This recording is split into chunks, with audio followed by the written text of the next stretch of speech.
This video is sponsored by SPO Digital Marketing. So, more details, contact WhatsApp. Skip பண்ணாதீங்க. பெரிய தப்பு. தினம் 300 ரூபாய் சம்பாதிக்க அரிய வாய்ப்பு. இன்ஸ்டாகிராம், ஃபேஸ்புக் பயன்படுத்த தெரிந்தால் போதும் content post and content publishing மூலமா தினம் 300 ரூபாய் சம்பாதிக்கலாம். இந்த வேலை செய்ய 5 நிமிடம் போதும். Work training support, group communication support, all language customer live chat support, முக்கியமா சொந்தமா ஒரு பிசினஸ் ஸ்டார்ட் பண்ற அளவுக்கு உங்களால கற்றுக்கொள்ளவும் முடியும், சம்பாதிக்கவும் முடியும். இந்த வேலை வாய்ப்பு வழங்குவது 5 வருடத்திற்கு மேல ரன் ஆகிட்டு இருக்க நம்ம தமிழ்நாட்டு company school of business organisation private limited. மேலும் விவரங்களுக்கு டிஸ்கிரிப்ஷன்ல கொடுத்திருக்க நம்பருக்கு வாட்ஸ்அப் பண்ணுங்க. மசாலா பூரி எவ்வளோ சூப்பராக வந்திருக்கு பாருங்கம்மா. இதுக்கு வந்து சைட் டிஷ்ஷே தேவைப்படாது, அப்படியே சாப்பிட்லாம். உங்களுக்கு சப்போஸ் சைட் டிஷ் தேவைப்பட்டால் நீங்கள் உருளைக்கிழங்கு மசாலா வச்சுக்கலாம். ஃபஸ்ட்டு மாவு பேசுறதுக்கு ஒரு பவுல் வச்சுக்கலாம். நான் வந்து 1 கப்பு கோதுமை மாவு எடுத்துருக்கேன், இதை சேர்த்துக்கலாம். 1/4 டீஸ்பூன் மிளகாய்த்தூள், 1/4 டீஸ்பூன் அளவுக்கு கரம் மசாலா, 1/4 டீஸ்பூன் அளவுக்கு மல்லித்தூள், ஒரு 3 சிட்டிக்கு அளவு ஜீரகத்தூள், ஒரு 3 சிட்டிக்கு அளவு மஞ்சத்தூள்.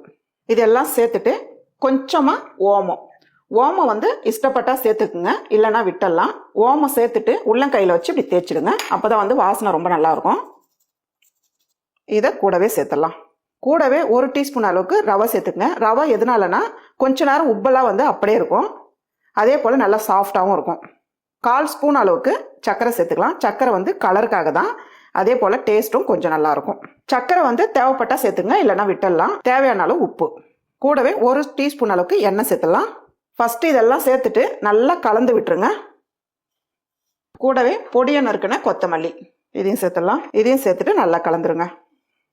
இந்த அளவுக்கு கலந்துட்டு இப்போ கொஞ்சம் கொஞ்சமாக தண்ணி விட்டு நம்ம எப்பயும் போல் சப்பாத்தி மாவு பிசைகிற மாதிரி தான். பிசைகிறதுக்கு மட்டும் ரொம்ப ஹார்டாக பிசையாதீங்க. நல்லா இந்த அளவுக்கு இப்படி பிசைஞ்சிங்கன்னா பூரி வந்து நல்லா சாஃப்டாக வரும். கொஞ்சம் கொஞ்சமாக தண்ணி விட்டு நல்லா சப்பாத்தி மாவு பதத்துக்கு பிசைஞ்சு எடுத்துக்குங்க. பாருங்க, இந்த அளவுக்கு நல்லா பிசைஞ்சு எடுத்துக்குங்க. ரொம்ப தண்ணியாக இருக்கக்கூடாது, அதே போல் ரொம்ப கெட்டியாகவும் இருக்கக்கூடாது. இது மேலவே கொஞ்சமாக கையில் எண்ணெய் தொட்டு நல்லா அப்படி கலந்துருங்க. மேலே அப்படி எண்ணெய் தொட்டு கலந்துட்டிங்கன்னா பூரி மாவு வந்து காயாமல் இருக்கும். இப்போ இது ஒரு 5லேருந்து ஒரு 10 நிமிஷத்துக்கு அப்படியே இருக்கட்டும். பாருங்கள், நான் வந்து ஒரு 5 நிமிஷத்துக்கு நல்லா ஊற வச்சுருக்கேன். நல்லா மெத்துன்னு இருக்குது பாருங்கள். இது போல தான் இருக்கணும். உங்களுக்கு வந்து ரொம்ப சின்ன பூரியாக வேணும்னா மாவு வந்து ரொம்ப கம்மியாக எடுத்துக்கோங்க. மீடியமான சைஸ்னால் இந்த சைஸ், இந்த அளவுக்கு உருண்டை போட்டு வச்சுக்கோங்க. இப்போ பூரிக்கட்டை வச்சுக்கலாம். பூரிக்கட்டை மேலே லைட்டாக மாவு சேர்த்துருங்க, கோதுமை மாவு. இப்போ நம்ம எடுத்துருக்க உருண்டை வந்து இப்படி நல்லா ரோல் பண்ணிவிடுங்க. அதே போல் கோதுமை மாவில் கொஞ்சம் திரட்டி எடுத்துக்கோங்க.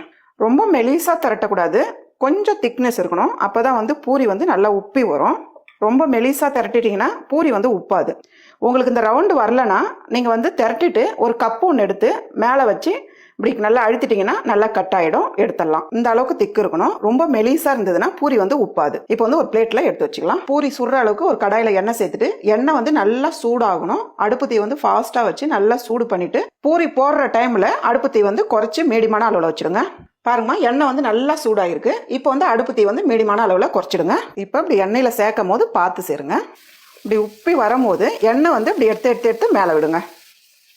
பாருங்க, எவ்வளோ சூப்பராக உப்பி வருது பாருங்க. இப்போ வந்து திருப்பி விடுங்க. மசாலா பூரி எவ்வளோ சூப்பராக வந்திருக்கு பாருங்கம்மா.